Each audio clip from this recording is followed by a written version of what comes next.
दोस्तों अडानी ग्रुप की तरफ से जो है ऑफिशियल स्टेटमेंट हिंडनबर्ग रिपोर्ट के अकॉर्डिंग दे दिया गया है। अडानी ग्रुप के बहुत सारे स्टेटमेंट ऐसे सामने आए हैं जो कि बहुत सारे लोगों की रूह कपा देने वाले स्टेटमेंट है। आखिरकार ऐसे अडानी ग्रुप की अगर बात की जाए तो शेयर्स लगातार 50% तक डाउन हो चुके हैं। अगर बात की जाए अडानी ग्रीन एनर्जी की, अडानी ग्रीन एनर्जी का 2200 रुपए पर रहने वाला शेयर आज ओनली फॉर 1100 रुपए पर आ चुका है। इसके साथ ही Adani enterprises, Adani transmission, Adani ports के शेयर्स लगातार गिरते जा रहे हैं। इसके साथ ही अडानी ग्रुप की तरफ से ऑफिशियल स्टेटमेंट रिलीज किया गया जिसके अंदर बेसिकली कहा गया है कि हिंडनबर्ग रिपोर्ट्स ने इंडियन अकाउंटिंग लॉ सिस्टम का पता ही नहीं, आखिरकार उनको पता ही नहीं है कि इंडिया के अंदर अकाउंटिंग लॉ कैसे काम करते हैं या फिर अकाउंटिंग कैसे की जाती है भारत के अंदर।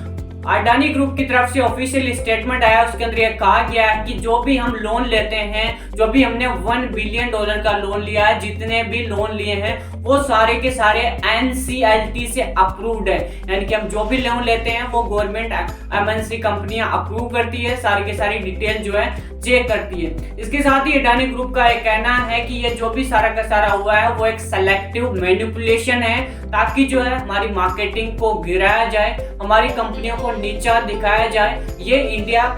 ये सिर्फ अडानी ग्रुप का ही नहीं बल्कि पूरी की पूरी इंडिया के ऊपर एक धब्बा लग चुका है, कलंक लग चुका है, या फिर हमको जो है गिराने की कोशिश की जा रही है। एक बड़ी इंडस्ट्री को, एक बहुत बड़े ऑर्गेनाइजेशन को दबाने की कोशिश की जा रही है। इसके साथ ही अडानी ग्रुप का ऑफिशियल ये भी स्टेटमेंट आया कि एक फॉल्स मार्केटिंग स्ट्रेटजी है ताकि जो अडानी ग्रुप को गिरा के शॉर्ट सेलिंग की जाए। हालांकि हिंडनबर्ग रिसर्च के ऊपर शॉर्ट सेलिंग के बहुत बड़े आरोप लगाए गए हैं।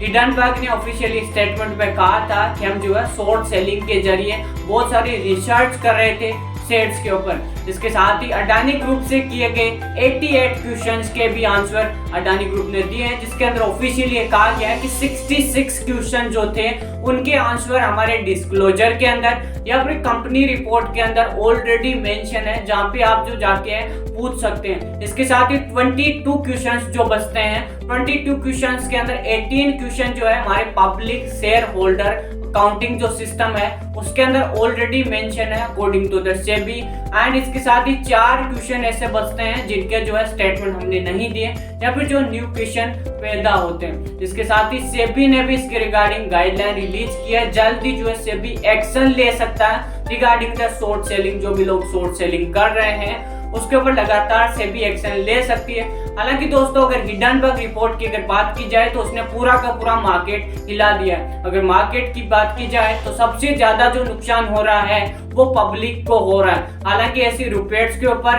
बैन लगाना चाहिए। बहुत सारे दिग्गज या फिर एक्सपर्ट्स का कहना है कि आखिरकार ऐसी रिपोर्ट्स की वजह से बहुत सारी कंट्रीज को बहुत ज्यादा लॉसेस हो रहा है। हालांकि बहुत सारे प्राइवेट इंडियन बैंक्स की बात की जाए, गवर्नमेंट एंड प्राइवेट बैंक ने ज्यादा अडानी कंपनी के अंदर निवेश नहीं किया था। हाल ही में प्राइवेट एंड गवर्नमेंट बैंक्स की अगर बात की जाए तो मार्केट के अंदर सिचुएशन खराब होती जा रही है। शेयर फोर्स लगातार शेयर्स डाउन चले जा रहे हैं Indian governments and private governments के। इसके साथ ही पब्लिक को जो है सबसे ज्यादा नुकसान झेलने को पड़ रहा है इन ऐसे स्टेटमेंट्स की वजह से।